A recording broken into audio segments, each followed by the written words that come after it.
So, first of all, I'd like to say thank you very much and welcome to what is going to be, hopefully, an interesting panel discussion on the role of philanthropy and achieving the SDGs, the Sustainable Development Goals. So, this could be a simple and boring conversation, which is what we're not going to have. Because what we're trying to do is to talk about how do we make these goals real? How do we drive change? How do we get alignment? How do we make 1 + 1 + 1 = 7, not 3 ones in parallel? Sustainable development goals in the sustainability consultancy world sometimes have been described as, hey, look, it's another way you can just explain what you're doing anyway. You can talk to your public around, hey, you've got 7 goals that you're achieving, trying to achieve, and working towards. That's not what we're trying to do. So in this panel, what we're going to try to do is to take some really interesting backgrounds of people that you see up here and have a discussion about some of the issues that sit behind how do we actually get after and drive change and talk about real impact and the Sustainable Development Goals. They'll introduce themselves longer with more detail, but just briefly, as you can see up here. What's really interesting is we have a bunch or a number of different attitudes, a number of different viewpoints, a number of different seats that people are coming from, including the private sector, where Shweta Shukla, who's the Director of Communications and Government Affairs for APAC for Kimberly-Clark, foundations, including corporate foundations, so Jeannie Kwok, Global Engagement Portfolio Lead for Medtronic's Philanthropy. We also have the foundation side and 2 very interesting foundations. We have Nicola Krostov, who's the Executive Vice President at Epic Foundation. And we also have Jill Tucker, who is Head of Supply Chain Innovation at the CNA Foundation. My name is Jeremy Prepsis, and I'm the Vice President for Asia Pacific for BSR. And BSR is a hybrid organization. We're actually a business membership association. Our members include companies like IKEA and Nike and Li & Fung and Hitachi and those kinds of companies. We also are a mission-driven organization where we work to try to create real change by creating a just and sustainable world by working with business. And we are also actually a 501c3, so we're a true not-for-profit. It's putting all of those ideas together and talking about the SDGs. How do we blend this? How do we blend languages? How do we blend concepts? How do we blend ideas? How do we talk about partnership? And I'll just give a very brief intro, and then Nicola, who actually was helped create SDG 17 particularly, will give us a little bit more deeper insight and the primer on the Sustainable Development Goals. But there's 2 things I wanted to point out here, or 3. The first one is the title. And these aren't the SDGs. They're officially known as Transforming Our World, the 2030 Agenda for Sustainable Development. So the goals are ways of talking about that, and that's why we're actually all in this room here today. The second one, as I'm sure you know, there are 17 development goals. There are 169 targets that were all adopted in September 2015 in New York. So this is the evolution from the Millennial Development Goals. That's what we're going to try to frame today. How do we work on achieving these, maybe, through collaboration, through engagement, through thinking about impact and measurement and outcomes and levers of change? We would really like to bring you into this conversation. So we hope as you go through this, your brain is still turned on. You don't go to sleep, although it was an excellent lunch, right? And you engage with us as well. Okay? That's what we're going to try to do today. Okay? And on that note, I'm going to turn it over to Nicola, who's going to share a little bit about the SDGs. Thank you very much, Jeremy. So this is a topic that I really like. I'm very passionate about it because I did spend 2.5 years of my life co-chairing a United Nations task force that was basically comprising 25 United Nations agencies focused on putting together that Actually, if we can bring it back, it would be good. The 17th, the goal 17. I have to confess, a bit as you were saying, I always found difficult to discuss about this topic because, quite frankly, if you are not a UN bureaucrat, as I have been, it's very hard to relate to this topic. I remember when I was going around doing speeches on MDGs first and then SDGs, we even had this communication guru at the UN that was telling me, how do you engage people in the SDGs? And I remember she told me, it's all about adapting your speech to the culture that you have in front of you. And I remember she said, if you are in the US, you have to start with a joke. And if you are in Japan, you start with apologies. And so I concluded that when I'm neither in the US nor in Japan, I start by apologizing for not having a joke, and which is probably the best thing I can do. But I do, of course, as Jeremy was saying, we're not going to talk about one by one the SDGs, there's no point.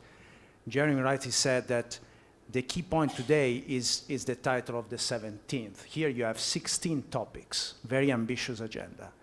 And then the 17th that basically represent the consensus that member countries, that the whole planet in theory had, that basically is expressing that goal, that basically says, if we don't work in partnership, we're not going to achieve this.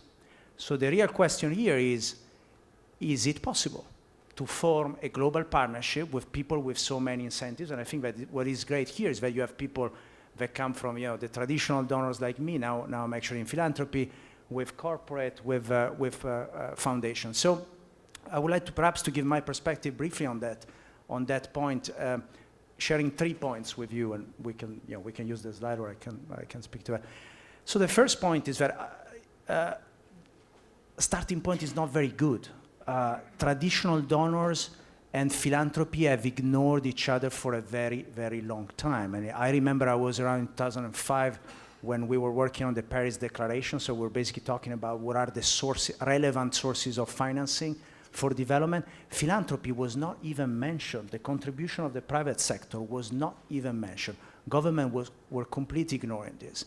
And on the other hand, I would argue, but I don't know if my colleagues here would agree, that the private sector and philanthropy was very happy to be ignored for a very long time because it meant you can do whatever you want to do. And there was this idea that traditional donors, government, UN, they're all a bunch of inefficient bureaucrats, so I prefer to work in my corner. So that was the case for a very long time. Now, what I would argue, and this is my second point, is that things are really changing. And I have noticed in the last few years that there's a clear realization. The governments, perhaps because of widening fiscal resources, et cetera, they realize they badly need two things. First is more money, more resources. And secondly, they need that flexibility, risk-taking attitude, innovation that, quite frankly, government, UN, World Bank don't have. So it has to come from philanthropy. So they need to align with philanthropy, to work with philanthropy. And on the other hand, I would argue that private foundations, corporations, philanthropy in general, they are realizing more and more that they lack two things that government have. One is legitimacy. Governments are still those that are supposed to set the agenda. It's not supposed to be set by a private company or by a private foundation. And second, we all know that no foundation or corporation is going to achieve any SDG alone. So to go to scale, you need to partner with government, with large organizations. Even Gates said very recently that he thinks his foundation is a drop in the ocean when he looks at the agenda. So this is the second point that makes me very optimistic about this question about the possibility of a global partnership. The last point is that, this is perhaps the good news about that work that we have put in the SDGs, is that the SDGs do provide a platform for those that want to partner. And of course, yesterday I was visiting with some colleagues a hospital in Cambodia. Of course, if you work on that level on two specific diseases, well, it's pretty clear to align. You know what specific part of the agenda you're contributing to. If you are a global foundation working on democracy, it's going to be a little bit more difficult to find your place. But the whole point is that there is a platform that can allow for collaboration. Let me stop here for now. Good. So this is a way to set up and frame our discussion. Now, who are the discussants? What is their background? What do they bring into this conversation? And I'm going to go all the way down to the left side over here. And we'll start with Shweta Shukla, Director of Communications and Government Affairs, APAC, Kimberly-Clark. Thank you, Jeremy. Good afternoon, everyone. My name is Shweta Shukla, and I look after communications, public affairs, and corporate social responsibility for Kimberly-Clark Asia Pacific. A quick introduction to the company. Kimberly-Clark is a US headquartered FMCG or consumer products company, probably better recognized and known for its brands like Huggies diapers, Kotex sanitary napkins, Kleenex and Scott tissues and towels. So we're possibly there in all parts of your homes and in all stages of your life. More importantly, as a company, what we've chosen as our vision is really leading with essentials for a better life, and that truly goes beyond our brands and what we're trying to sell, and which is why we've arrived at two areas of focus from a philanthropy standpoint. Because like Jeremy pointed earlier in the introduction, there's a lot that you can try to achieve and impact, but unless you have a focus, you're not going to move the needle. So the two areas which we've chosen to focus on are really responsible forestry and improved sanitation. And let me quickly tell you why. The first is because we are essentially a company that sources from the forest. Most of our products are paper-based. So it's important that we give back and we source responsibly. So that's a key area for us. So we're doing everything from planting trees to ensuring that all the forests that we source from are FSC certified, and then we go a step further and we educate our consumers on the products that they choose, are they really from sustainable sources? So it's sort of end to end. The second area is sanitation, because that's again inherently linked to the nature of our brands. And we've created a global program called Toilets Change Lives, which started in 2014 as a pilot in Bolivia, Latin America, in partnership with Water for People. Then we moved to Angola in Africa in partnership with UNICEF. And most recently, we've launched it in India under the Indian government's Swachh Bharat campaign.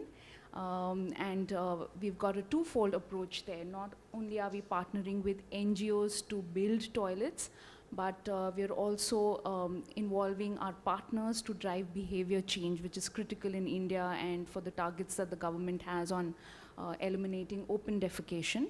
In parallel, from a venture philanthropy standpoint, which I think is important given we are at an AVPN platform, I'd like to highlight that we're also engaging and partnering with social entrepreneurs, where we will try and create a consumer-driven, market-driven model on toilets and sanitation. So I'll stop there because that's a lot for you to digest, and then happy to take any questions from Jeremy or yourselves.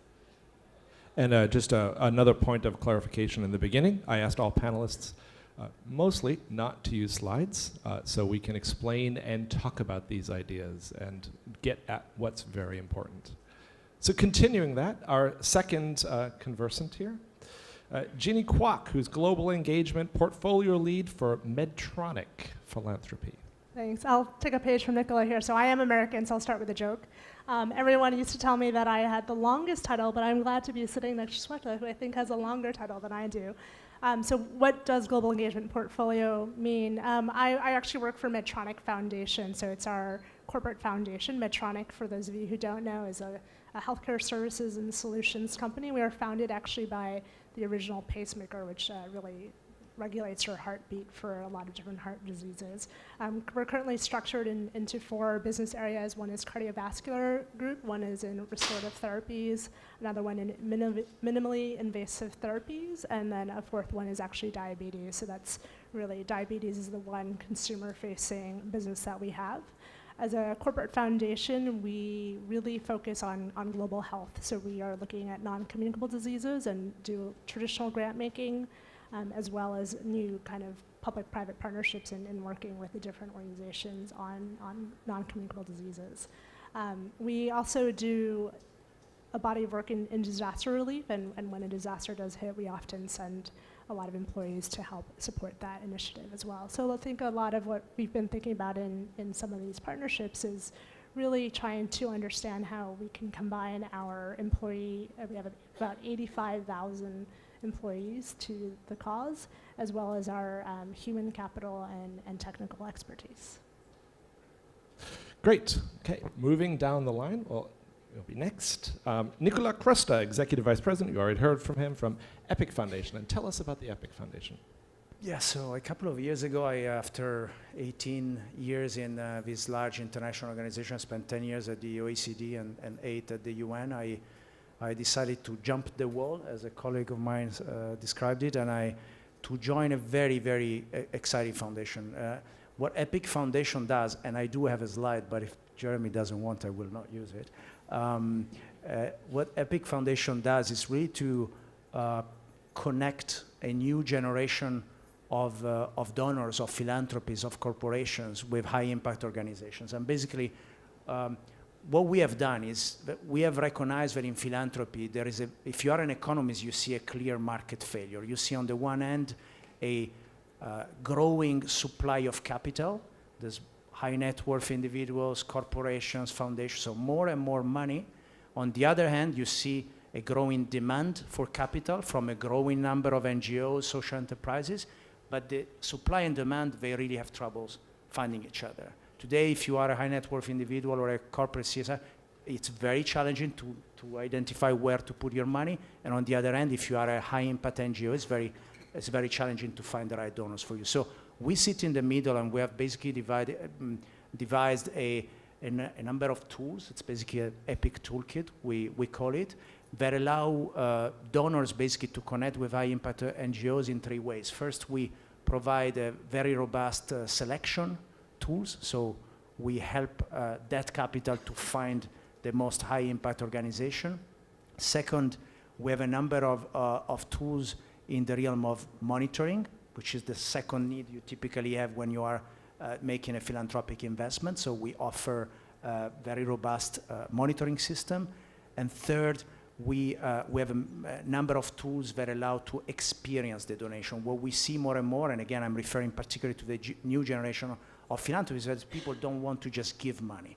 They want to connect to what they do. They want to experience it, sometimes as a team, as a company, or as a family. And so, and that is not an easy thing to organize either. So we offer these 3 things, and we are a fairly young but fast-growing organization. And I'm happy to say more later about how we use technology in particular, which is one of our defining characteristics. So we'll then move from a brand new young organization to a foundation and a business that's been around for 167 years or something like that. Jill from 175. 175 Foundation. years. How many people here have heard of CNA, the brand? Oh, that's more than I expected. So it's maybe about half. You must all be Europeans, or well, CNA, the company, is 175 years old this year. It's a clothing company that has stores primarily in Europe, but also Brazil, Mexico, and China. It's privately held. It's not a publicly held company. And the CNA Foundation is just one of several philanthropies that is funded by the family that still owns the company. We're relatively new philanthropy. We've been around for a few years, but only had our public launch at the end of 2014. And our mission is a small mission to transform the global apparel industry. I mean, it's interesting that you should talk about the SDGs as supposedly transforming our world, because I hadn't realized that. If you snicker at CNA Foundation's goal of transforming the global apparel industry, I would totally understand, because for 100 years, the global apparel industry has just jumped from one cheap production mecca to another in search of, you know, lower wages, lower government intervention, or tax regimes. That's why the word transformation is so important. I mean, what we're here to do in the CNA Foundation is not to maintain the status quo, but to try disruptive approaches to changing behaviors and changing power relationships in order to get systemic change in the industry.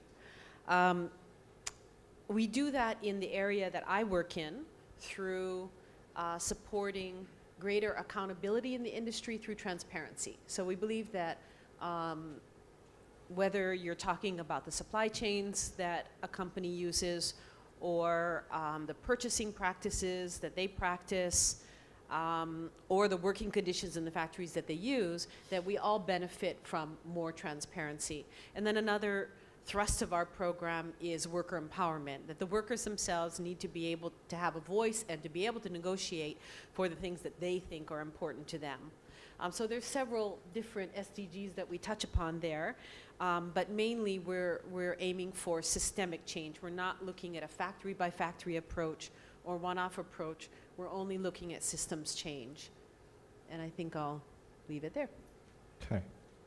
So what we're going to try to do is to take everything from forestry and toilets to healthcare and non-communicable diseases to matching and engagement and understanding and systemic change in the apparel industry. What are some of the commonalities? What are some of the learnings? As a starting point, as imperfect as they may be, the SDGs are also about trying to drive some degree of focus, right? And we have our 16 goals and the one about collaboration and 169 key targets. One of the things that's really interesting, particularly if you're looking at this from a philanthropy or a venture philanthropy perspective, is what's the trade-off between collaboration, alignment, versus everybody does their own thing, right? And so I'd be really interested in hearing from you about, where has collaboration worked? Where has collaboration not worked? And what are some of the aspects you think are very important? And Jill, maybe I'll start with you. I think this relates to what you said in the beginning. Collaboration can be 1 + 1 + 1 that are all the ones standing side by side, or it can be 1 + 1 + 1 = 7. And I think we have some good examples of what I would call real collaboration. And that is when you are not just saying, you take this state for your health program and we'll take this state, but your donors are pooling their resources, putting them all into one pot, hiring professional staff, developing an oversight system, and then going for it and doing things at scale. I think too often we don't do that because it's hard. It's hard for people to get along, and they all have different priorities, and they all have to report to their boards or whoever. But I think we saw that happen in my field in Bangladesh after Rana Plaza, and it's terrible that it took a horrible event like Rana Plaza for it to occur, but you have 200 companies and international unions and civil society organizations come together for the Accord for Building and Fire Safety in Bangladesh and put all their money together. It's hundreds of millions of dollars, and they are having an impact. And there's just no other way that I could see that happening except by all coming together. Brands have been pursuing their own kind of, I would say, PR projects for a long time in the apparel industry, and none of them have really made a dent. But by coming together and coming together with some of your most ardent detractors, I think that it's ended up with a very good result. So Shweta, as you've done work in India and particularly engaging the government, how have you found alignment there?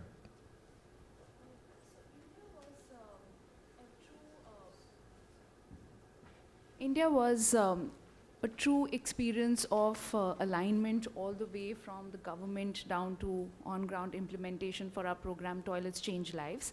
So I have to admit that the government's campaign around sanitation started in 2014, and we actually came in the middle of 2015 saying that, look, the Kimberly-Clark Foundation would like to expand its global program into India.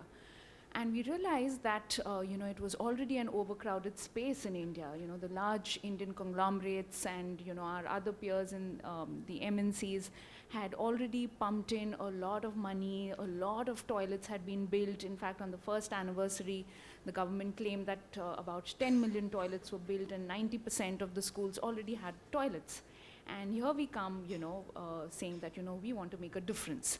Now, so we really decided to go back to a clean slate, and we went to the government stakeholders. There are at least 5 ministries in India involved in this entire campaign. We went to the nodal ministry, which is the Ministry of Sanitation and Water. And we asked them, look, we really want to make a difference, and we want to put our monies in the right place, So, where do you suggest we do that? We were talking to the secretary of that ministry. And here are our exact words, and I quote her verbatim. She said, I beg of you, don't build any more new toilets. There are lakhs of toilets, hundreds and thousands of toilets in India which are not in usable condition. Please try and repair or maintain those first. And that was an eye-opener. So we started sort of peeling that onion layer by layer. So now again, there are these unusable toilets, but where do we focus? Because we've got a limited pot of money, it's not infinite. And again, we went back to our product portfolio, which is pretty children-centric in India, and we said, why don't we try and focus on schools? And again, she was very excited at that prospect, and she put us in touch with the Ministry of HRD, which looks after schools and whose responsibility is building school toilets. And they were delighted because they said that while we have the funds to build toilets, we don't have funds to maintain toilets. So you're like an angel coming in and saying that we're open to maintaining toilets because that's as critical. Children are not going to use dirty toilets. So that's how we unpeel the onion in collaboration and with advice from the government. We said, no more building new toilets, focus on schools, maintain and repair. And then we went a step further because again, the government stakeholders told us that it's equally important to drive behavior change. And then we were happy that our target segment was children, because if you train children to use and maintain toilets, those habits are going to cascade back in the communities and the families where they live, which is critically important in India. So, and that's where our NGO partner, CAF, also came into play. They accompanied us in all these meetings. So it was actually like, 3 stakeholders coming together, agreeing on the approach, and then we started the implementation. We picked the right states, we picked the right local NGO partners, and today we've completed about 30% of the work that we started off doing, and we're able to measure a lot of our impact also in terms of repairs and some of the qualitative impact. And it nicely links to SDG 6, which is on sanitation and clean water, which I did not see in the earlier MDGs. Good. So there's some really interesting things that we're going to come back to and unpack. But first, let's talk a little bit about Medtronics, because the field of healthcare it's highly regulated. There's lots of need. There's lots of work here. How do you unpack and find focus for where you're trying to do some work? Sure, I'll talk a little bit about one of our programs called the Heart Rescue. So it was actually started in the US, and its aim was to reduce the rate of mortality from sudden cardiac arrest. And so in really collaborating with many different stakeholders, we started with the University of Arizona to help us in some of the emergency medicine work. We have our own relationships, being a company that really started in cardiovascular care, and have then worked in a variety of different cities and states, so California and really Illinois and specifically Chicago. And so there we're working with academic universities and how they're teaching and training on emergency medicine. And then we're also working on training bystanders so that they're understanding how to effectively use CPR and really contribute when something is happening right in front of them. From there, we're actually now taking that program abroad. So it started in the US, and we've expanded it now to China and India. So there we're working with, again, local cities and national level governments. But we really do need this collaborative effort among all of our different stakeholders in order to bring it to that government level. And as you had mentioned earlier, we certainly can't do it alone as a corporation, but collectively with all of our different partners, we're able to then contribute. So Nicola, taking this idea, so you've got a couple of examples of alignment and engagement. The 2 questions for you. One is, Goal 17 is about partnership, and what are some of the key aspects there that you hear? And then the other really interesting thing is relating this to the Epic Foundation, in a lot of ways, you are creating those partnerships. You're going out and identifying those. How does that work? And how do you identify need within a system? Because there's systemic needs out there.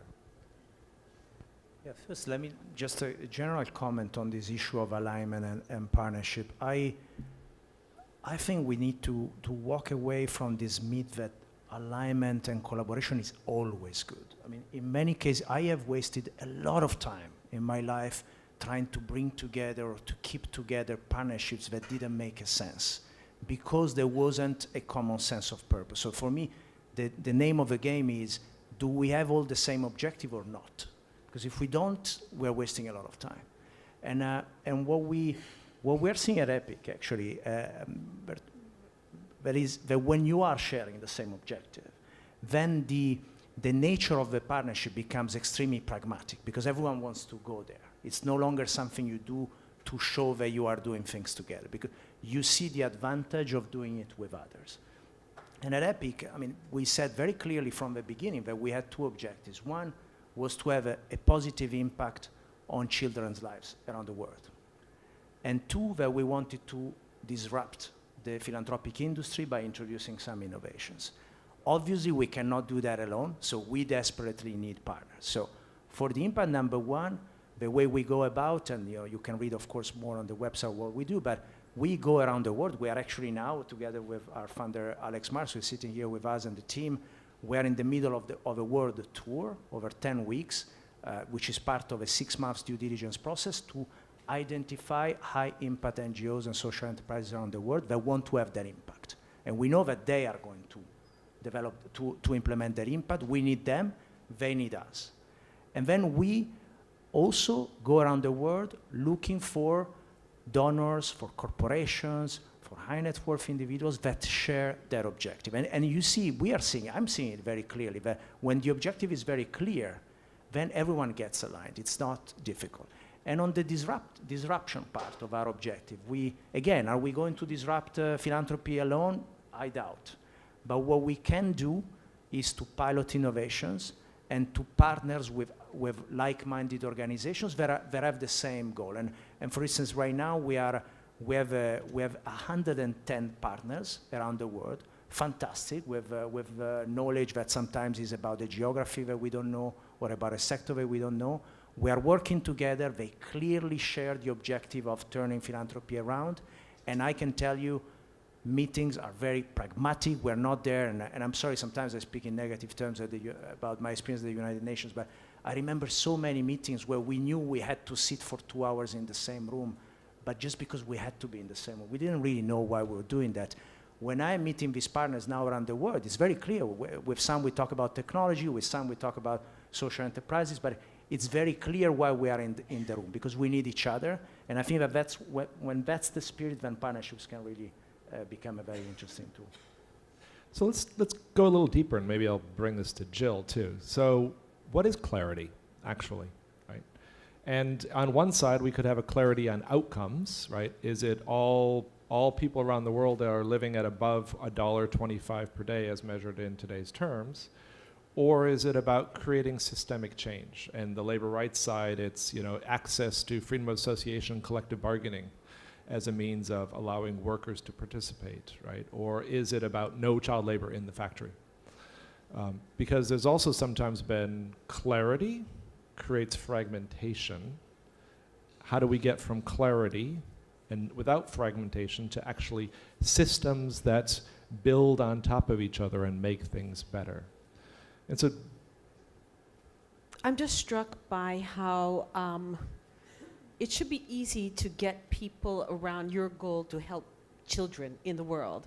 And of course, you want people to not have, heart attacks. And obviously, people want cleanliness and health and toilets. And so those, I can see how maybe you can, it's easier to bring people together. Who's going to argue against those things?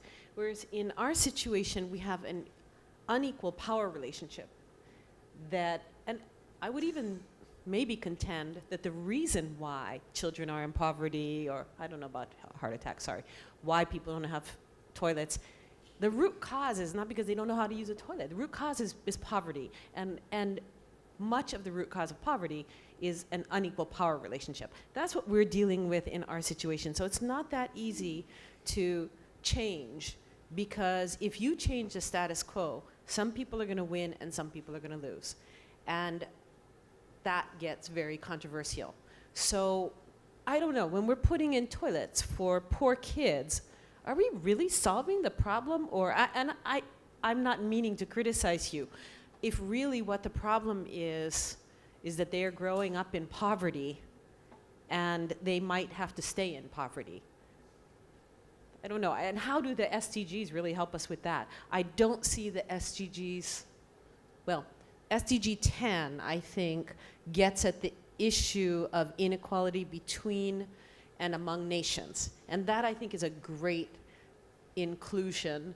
But I would just wonder how everybody in this audience is trying to get at the power imbalances. Because if we're only looking at these small technical fixes, we're going to be here for another 100 years, and then there's going to be the FDGs in 15 years. I mean, we have to get at the root cause of the problem.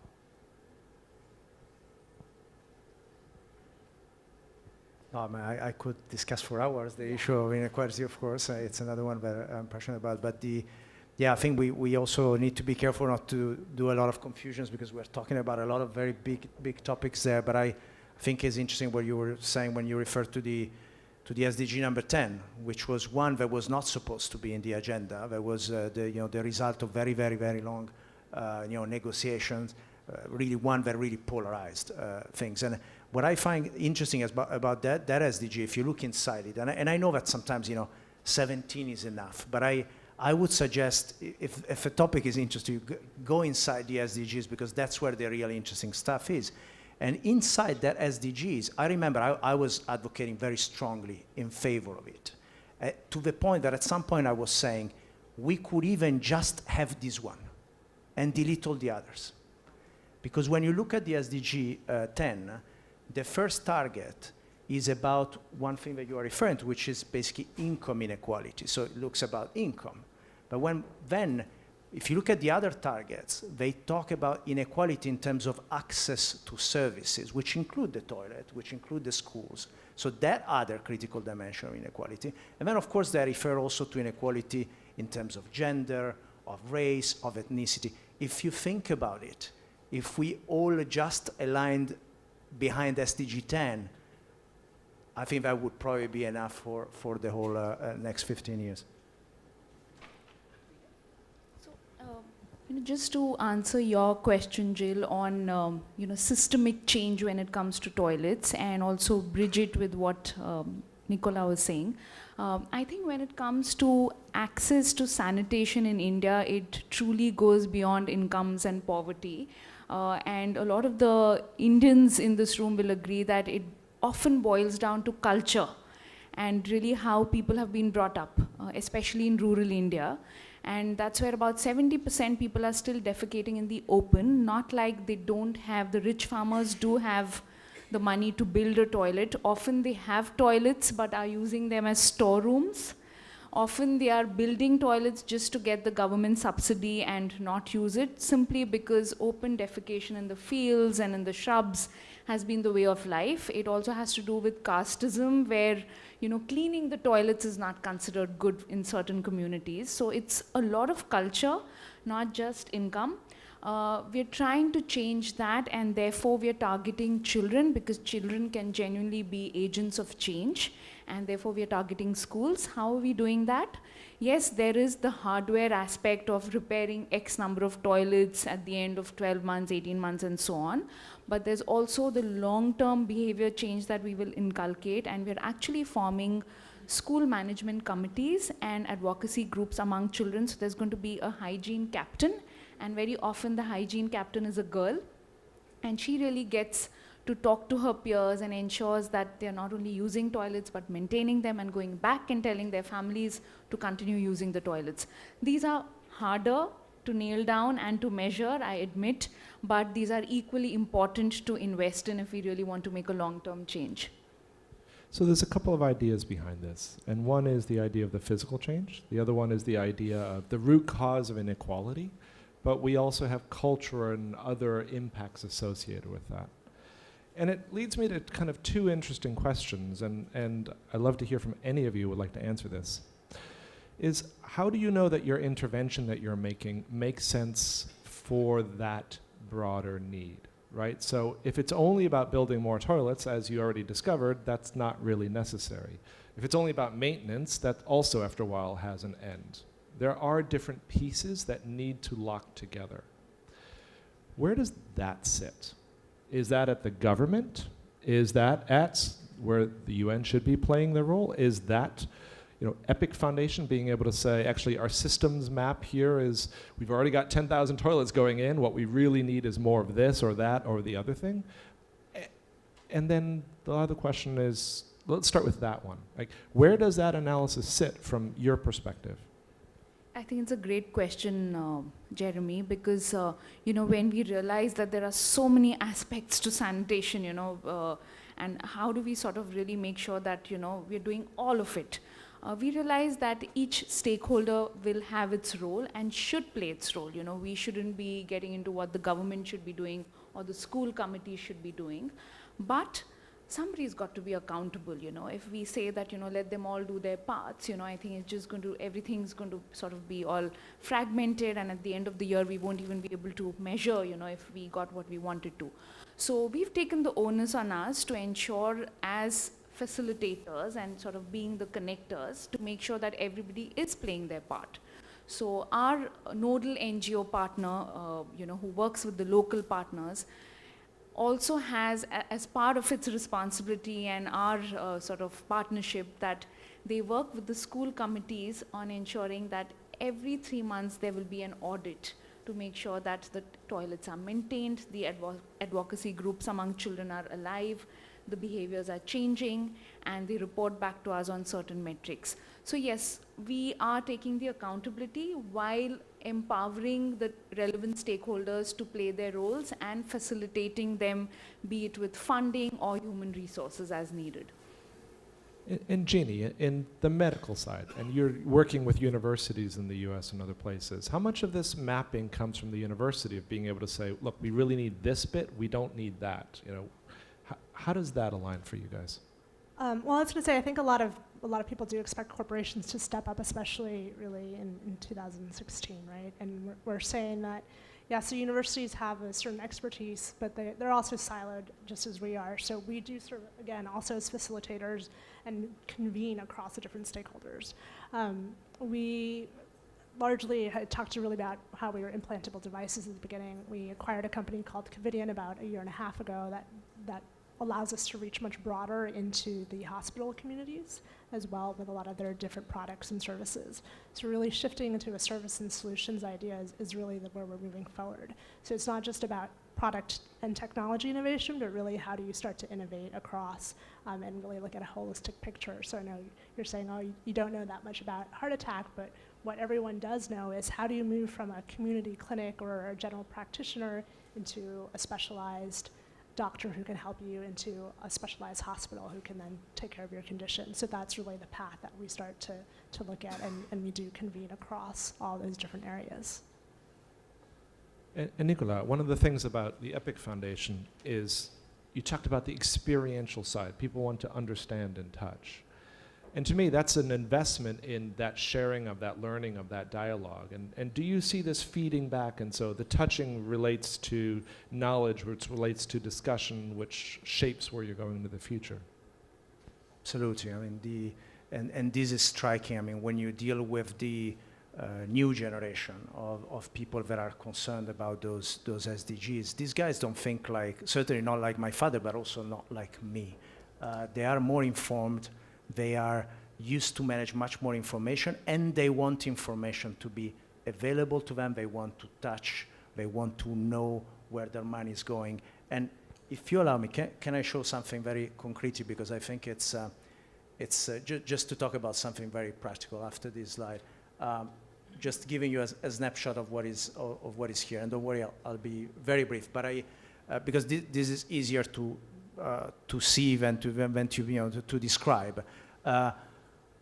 We are dealing with a generation that today today wants to choose where to put their money and want to monitor what's going on with their money. This is a generation that can compare options when they choose a car, when they choose where to travel, when they choose everything.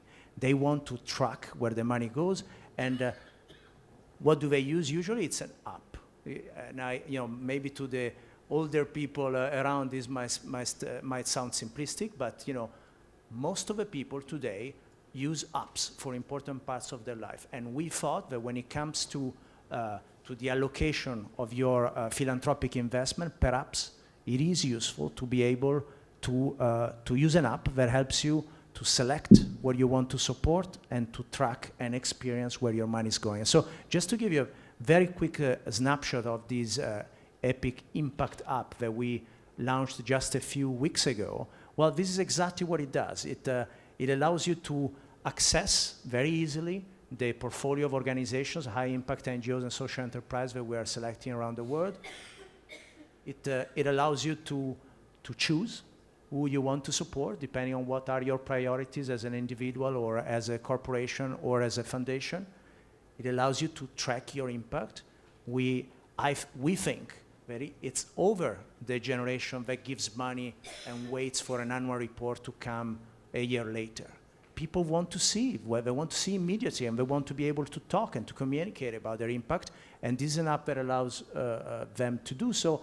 And then, of course, this is perhaps the less fancy part of the app, but when you put money somewhere, you also want to monitor your grants, and you want to have your receipts, and for fiscal purpose, et cetera, et cetera. So this, if you think about it, it's a fairly simple tool, but for us, it's a very practical way to offer a tool to those that want to experience in a different way their philanthropic investment. And another tool that I would like to mention, and pardon me if this sounds like publicity to the work of my foundation, but we're very proud about what we do, and we're happy to talk about it.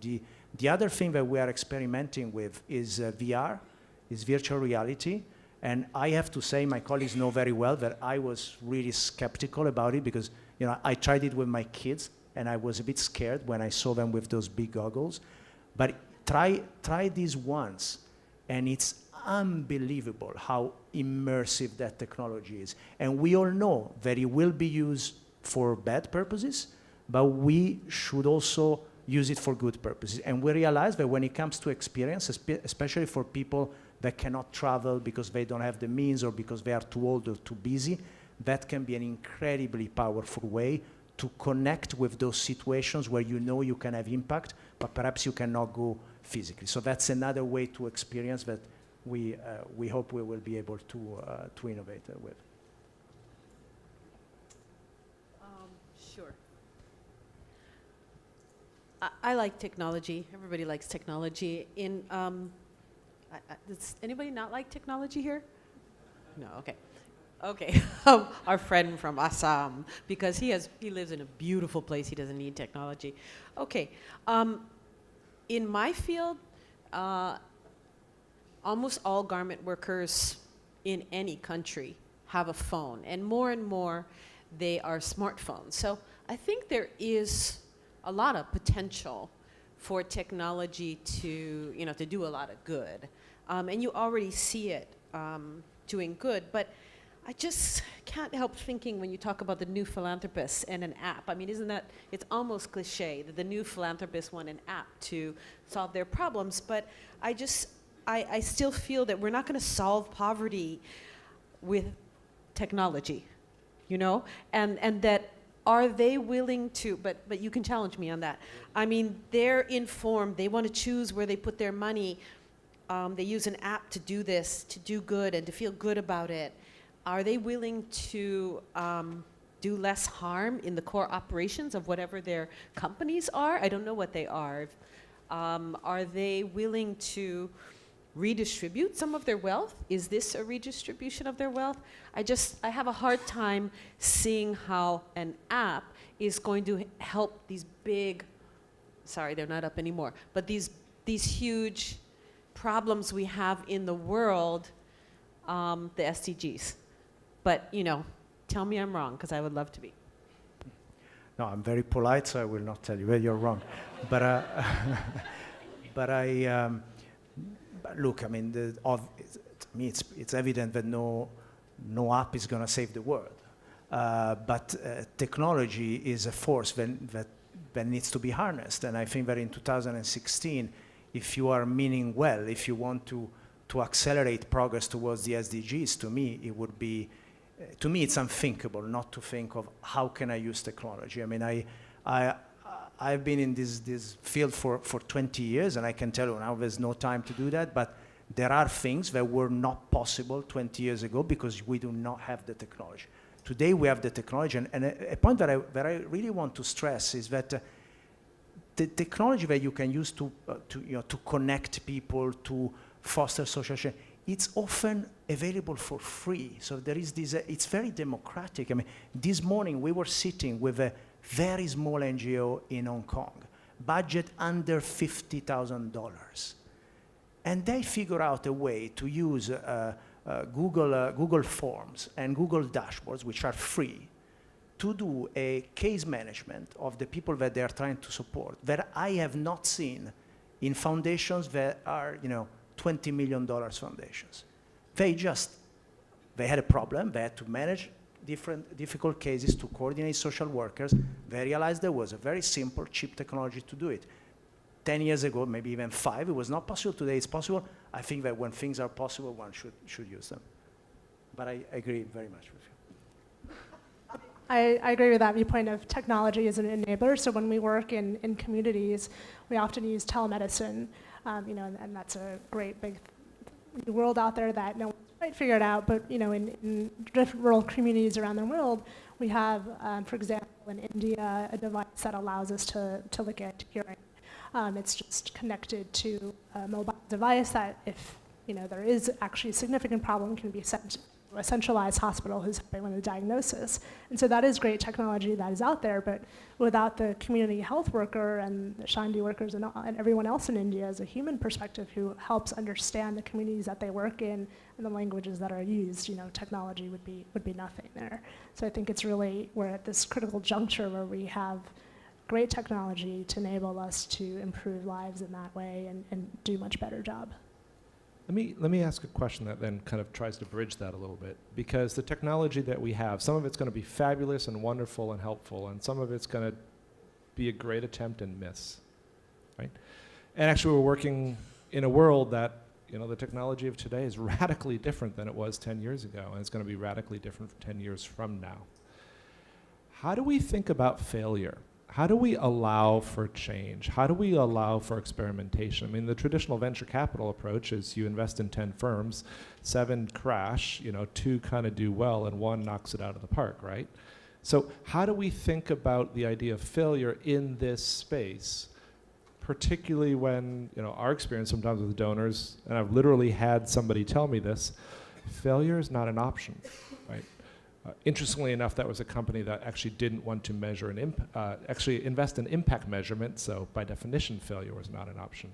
But how do we think about failure in this space when we're trying to do something new and something different? And the VR thing, version 1.0, might be really cool. Version 1.5 might have been surpassed, and when the time you get to 5.0, that might be different. So I'm curious, from kind of the corporate side, how do you think about failure? How do you allow for failure? Is it even possible?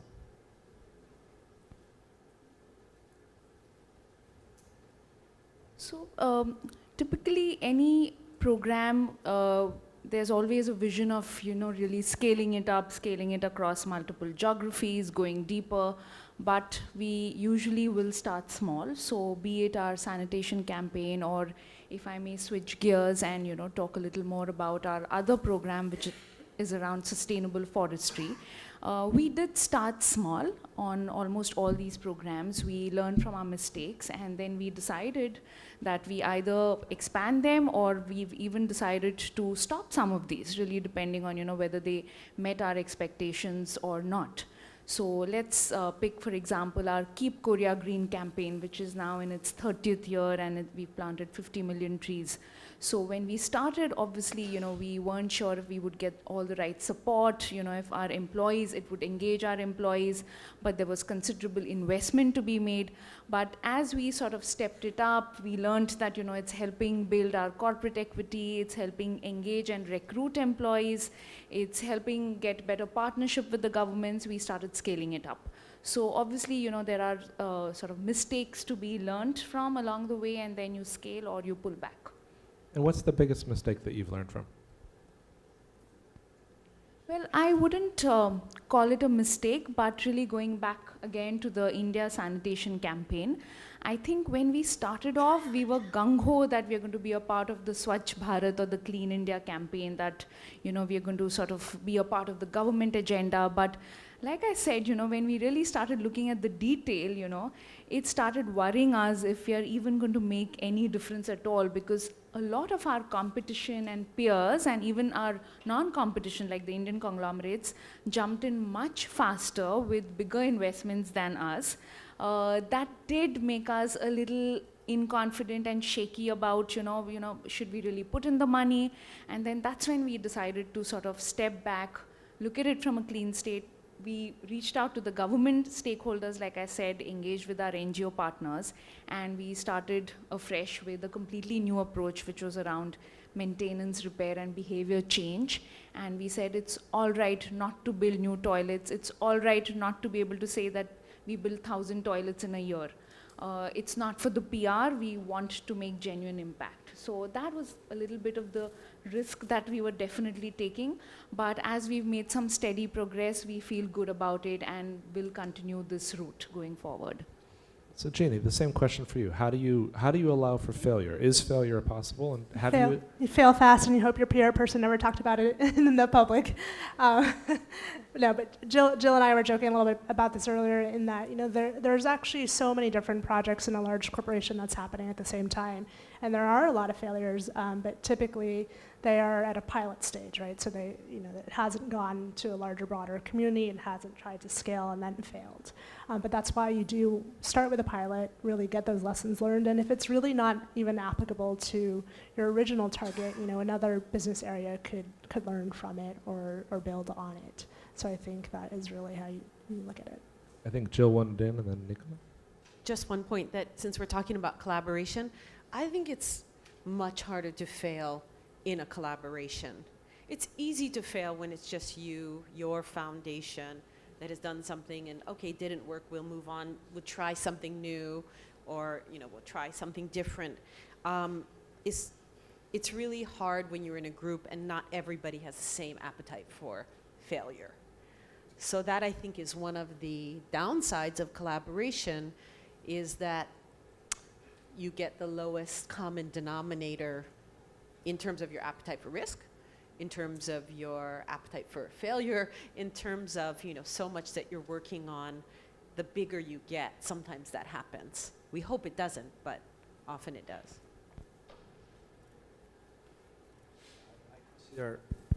I consider myself a champion of failure, a real one, in the sense that I have made many mistakes in the last few years, but what I really like about this new word that I'm discovering, the word of philanthropy, is that you really can make mistakes.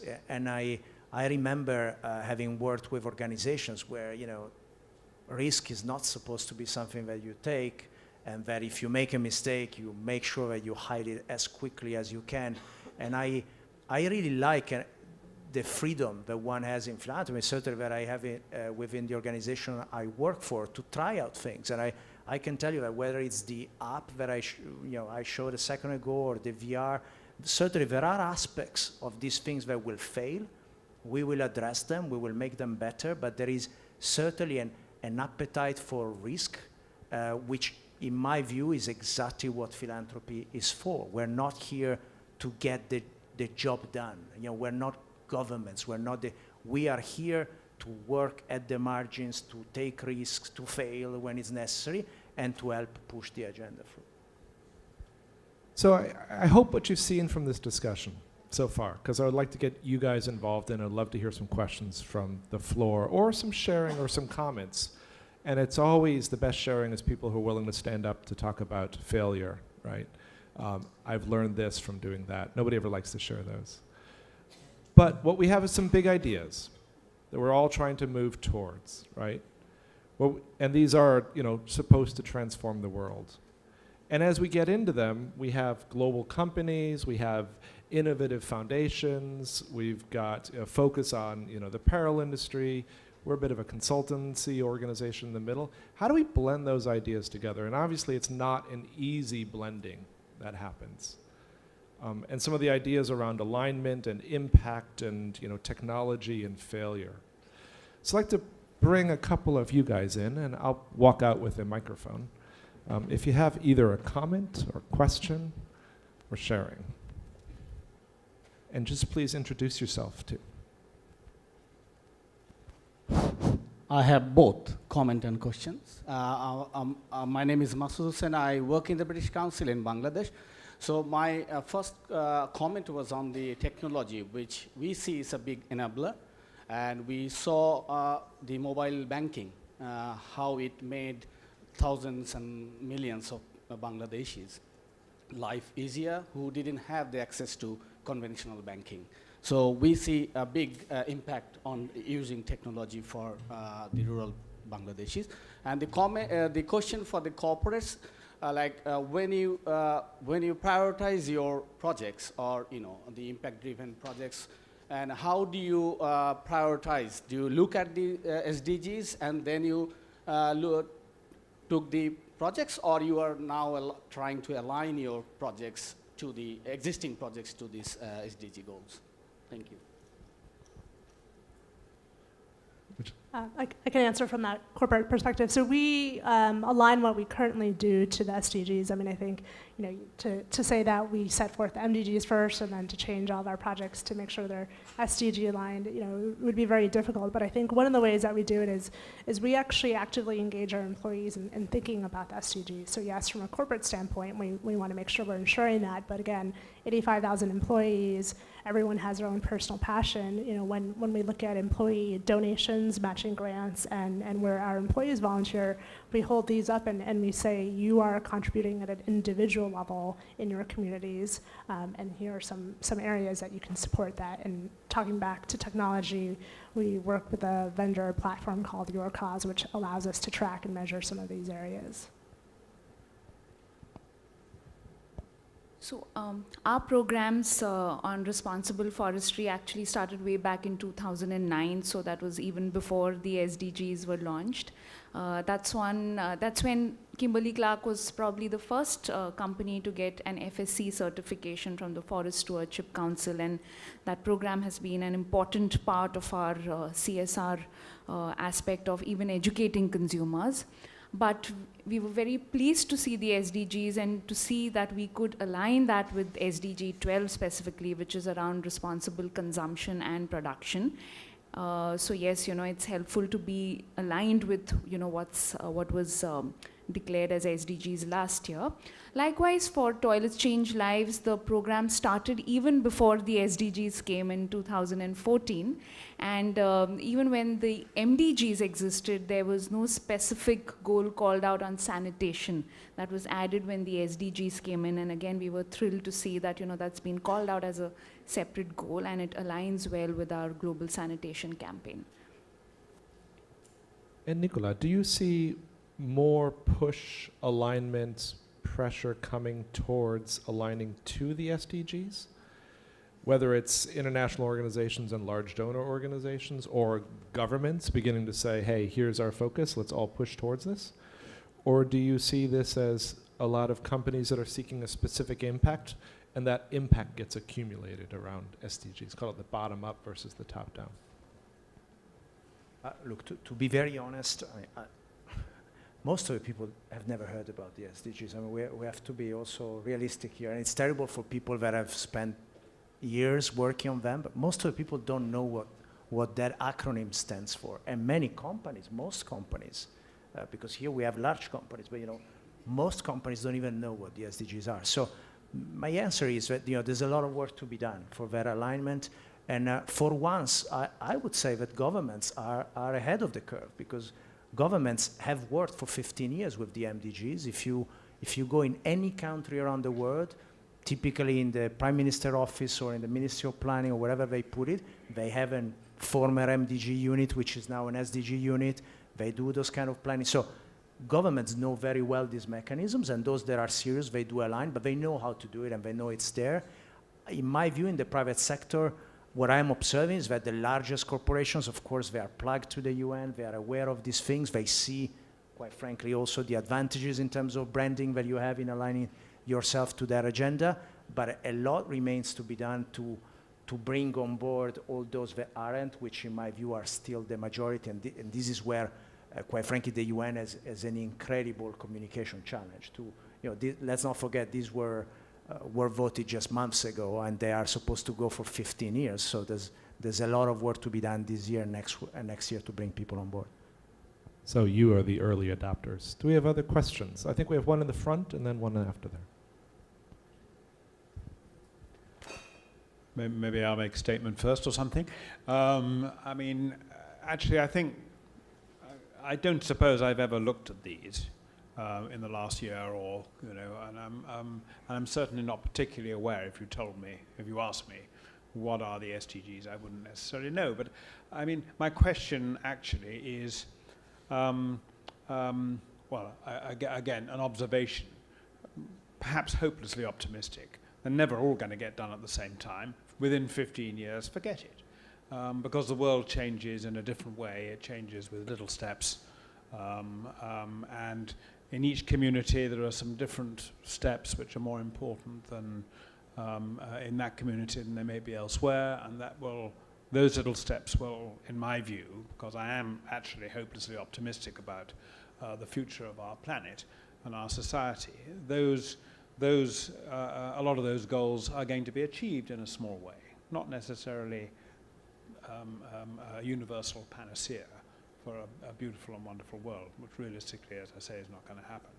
But my question, I think probably for you, Nicola, because it's about these, if you ask someone to sit down and write down the 10 things that he or she thinks would be, are the right things, the right objectives for us as a global society to work at, how many of these would be written down?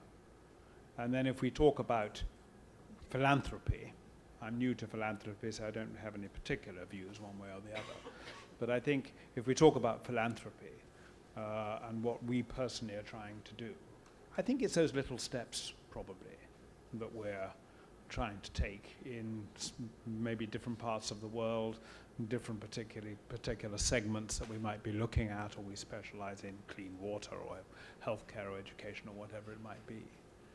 But do you think that most people, if you ask them, what are the 10 important things you think need to happen in your lifetime, maybe, but 15 years, whatever you like, do you think that they will come up with most of those? Absolutely. I mean, I can tell you, this is the advantage and also the reason why the SDGs have been so much criticized. I would challenge anyone to mention one development challenge or one topic that is not in there.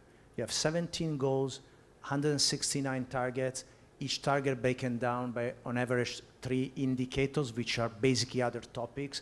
Basically, you have 500 topics in there. So there is everything there, which of course is the main criticism. The former MDGs were just 8. Now we move from 8 to 17 with basically 500 indicators. The advantage is that this is a very comprehensive agenda. So there is no more excuse. Everyone has his own topic there. And there are targets. So also, I think a great, we have to recognize the MDGs and the SDGs have brought about a general culture of measuring impact that was not there in global development policies. Now, you can agree or disagree with those goals, but they are there, they have been agreed, there are targets, there are mechanisms to monitor those targets. So I think that everyone can find his own agenda in there. Then whether everyone will be ready to play a collaborative game, that's a decision of corporations, foundations, and all the relevant players. But all the topics are there. Did you want to add? No. Okay, hold on a second. We got a question in the back, and then we've got some questions here and there. So, yes, ma'am. Yes, hi. My name is Dana, and I work in Vietnam. And I've been doing a lot of kind of connecting corporations and organizations with local nonprofits and seen just a lot of barriers to building partnerships in addressing these goals. And one of the biggest challenges is how people define impact, how donors define impact, and how people working on social issues every day define impact are different. Like the app that is for the philanthropists, they care about numbers and efficiency, but social workers often care about kind of behavior change and kind of systems change and policy change. So if we can't get to the table and have those conversations in the same way of talking about it, and in Vietnam we see this regularly, it's efficiency or impact. And I think that we can't get to impact because of the trust barrier. Or what are the other reasons why we can't get to everybody talking about it in that way? Let's take that as a question, right? So from the corporate side, right, what are the biggest barriers to trust? Let's take it from that perspective. To be able to invest in local NGOs to help them do the work. Is it about whether their ability to hit the 575 toilets must be maintenanced, or is it about actually we need to build the competencies and the relationships to allow those 575 toilets ultimately to be maintenanced, right? So how does that trust barrier, how do you overcome that? It's a combination of both, to cut the long answer short. And I think when it comes to trust, I think we go through a pretty robust screening process of our NGO partners. So, even if I just simply pick the example of the India sanitation campaign, just given this space is sort of, flourishing with investment, there are a lot of NGOs who are also sort of claiming that they can do a lot of great work around sanitation and building toilets. So we really had to sift through a lot. We had to evolve our own criteria because there were certain things that mattered most to us, and those did include accountability, reputation of the NGO, the trust that we can put in if they were to implement it on their own. So we actually arrived at a 10-point criteria. We screened about 20 NGOs, met 6 of them, finally went with one as the nodal NGO, but the nodal NGO cannot be implementing in a country that's as vast as India, and especially because we had picked 5 states to go with. So every state now has a local NGO partner which has been vetted by the nodal NGO partner, and they have shared their criteria with us. So there's a lot of due diligence done, and then once you do it, once you sign on the NGO partner, yes, you need to put that trust and work truly as partners. And keep monitoring the progress, of course. Do you want to add?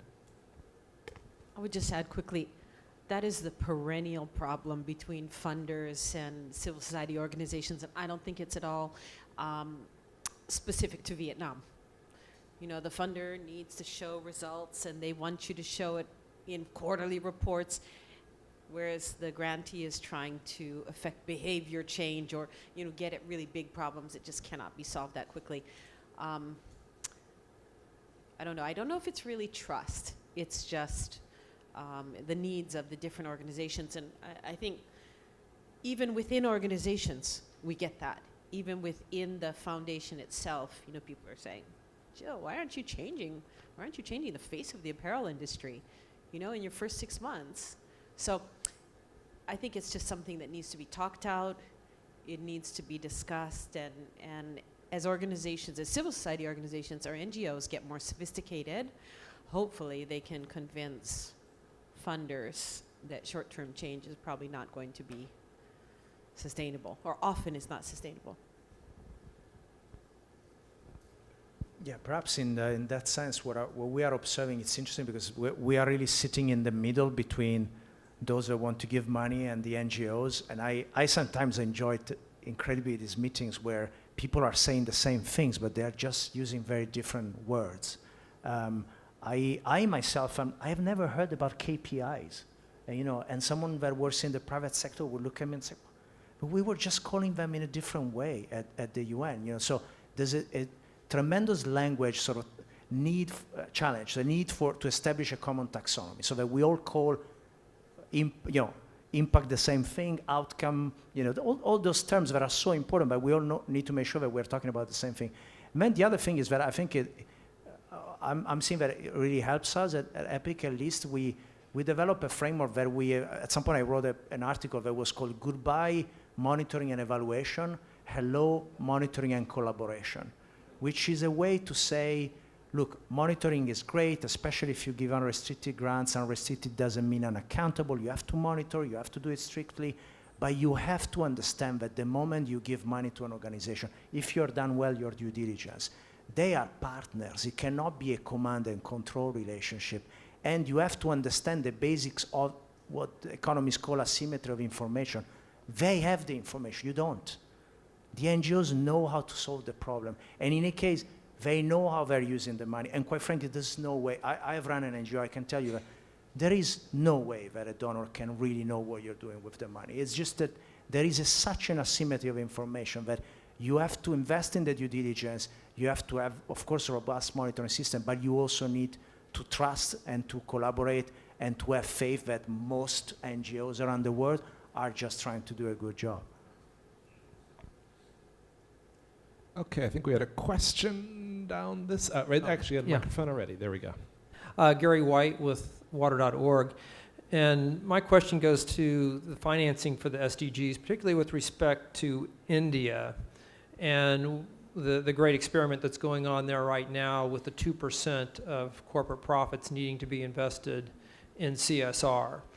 And I want to hear your take on that, particularly with respect to the prospect of some of that being able to spill over into social impact investing versus straight philanthropy. We see a tremendous need for investment capital there. I mean, we've reached a few million people in India with sanitation through access to finance.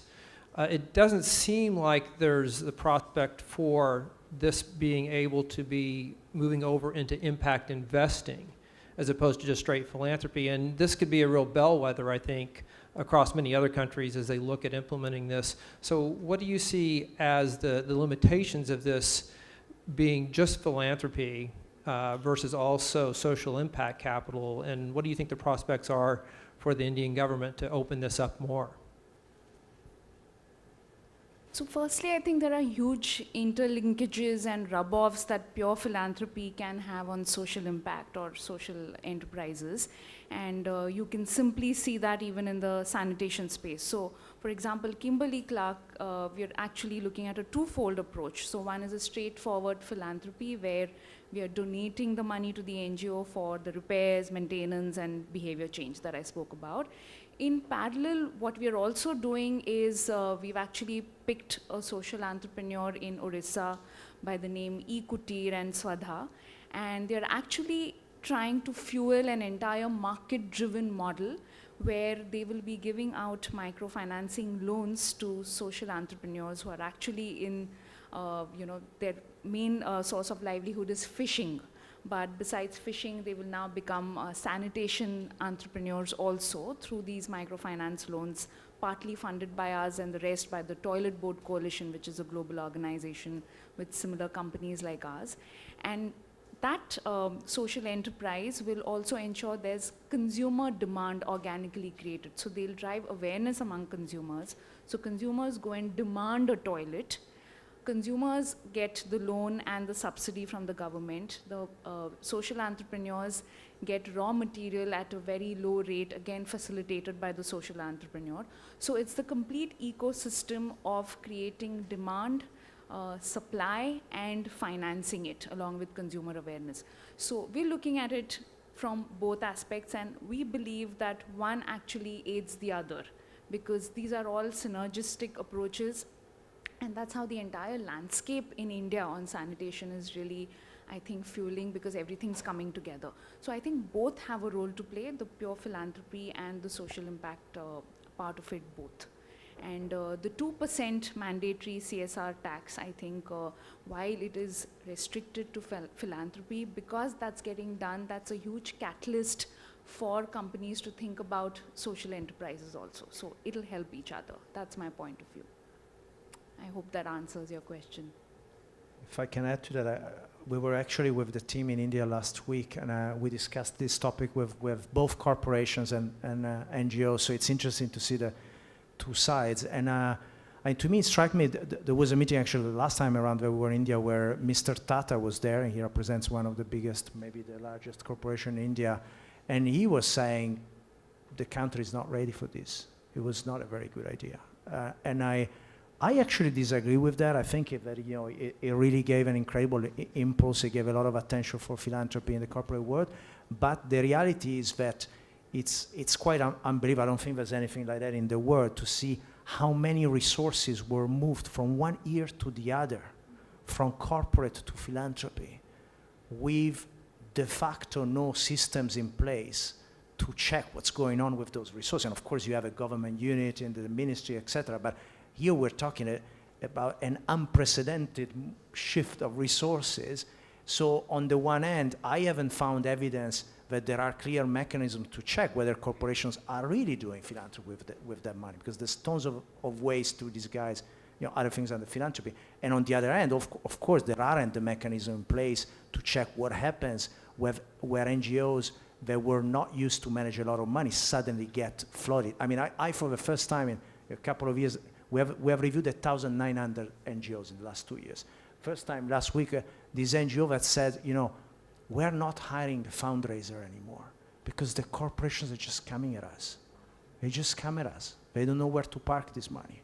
And that's something that, there's a part of me that's very happy about it and a part of me that is a little nervous. And so to your point, if you add to the equation, and this is pure philanthropy, if you add the possibility of saying, you can actually give to social enterprises, impact investment. By the way, does anyone here has a commonly agreed definition of what a social enterprise is? I am not aware that in India there is a clear definition of what a social enterprise is, nor probably anywhere else in the world. So I can see why it would be great if that money could go support social enterprise, but I can also see how it would mean that money goes into an even less clear field. So we're coming up about on time, and our panelists have been very generous with some discussion and engagement. I'd like to leave them the chance to offer kind of your one thought. Look, it's SDGs. This is the world we want to create. All of you represent a resource, either from a company or through an innovative platform or through a foundation. What's, from your perspective, maybe even taken from this conversation, what's the most important message as we align to drive change? I think the biggest takeaway from this panel for me has been, really the need to drive more awareness on the SDGs itself, all the way down to the common and even to our children. I mean, the gentleman here asked a very valid question, if a common man was asked, what are the top 10 things that he'd love to change during his lifetime, how many of these would pop up here? And to Nicola's point, yes, most of them are likely to pop up here. But can we really make this a conscious exercise? Can our children be involved? Can our societies be involved? Can everyone at every level be involved? Can the UN, the governments, corporations like us drive more education around the SDGs, and each one of us ask that question, what can I do individually or in my professional capacity to contribute to a specific target in the SDG? And I think if all of us come together and align, maybe we'll really hit these targets sooner than 2030. Jeannie?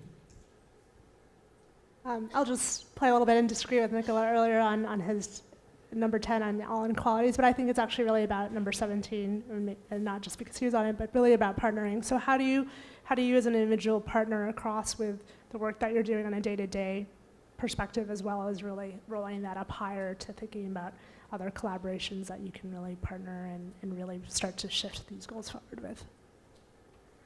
Nicola?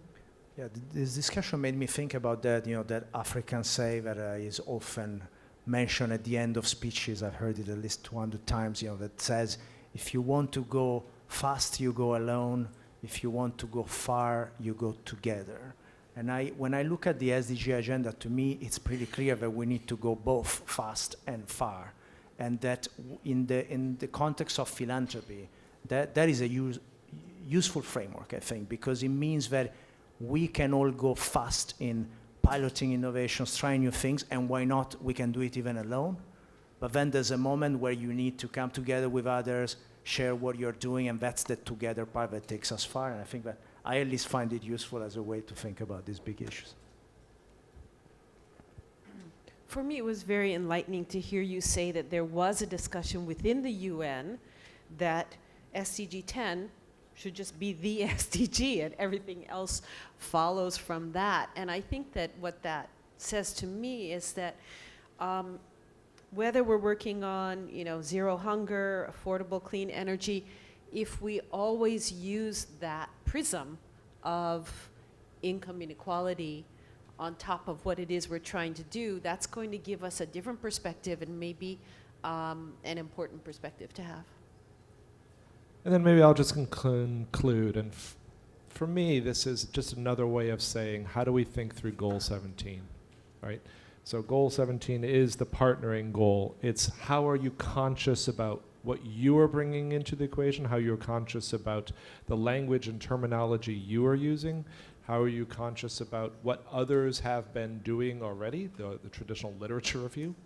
How are you conscious of actual driving impact and change? In our experience, we see it's bridging those gaps is often the hardest thing to do, particularly for large institutions, be they corporations or international organizations. And how do we drive innovation and change and the opportunity to fail and recover quickly into that equation? So I'd like to say, first of all, thank you to you for the audience. Hopefully this has been deep and somewhat interesting and trying to unpack these ideas. And also thank you very much for our panelists for joining us in this discussion.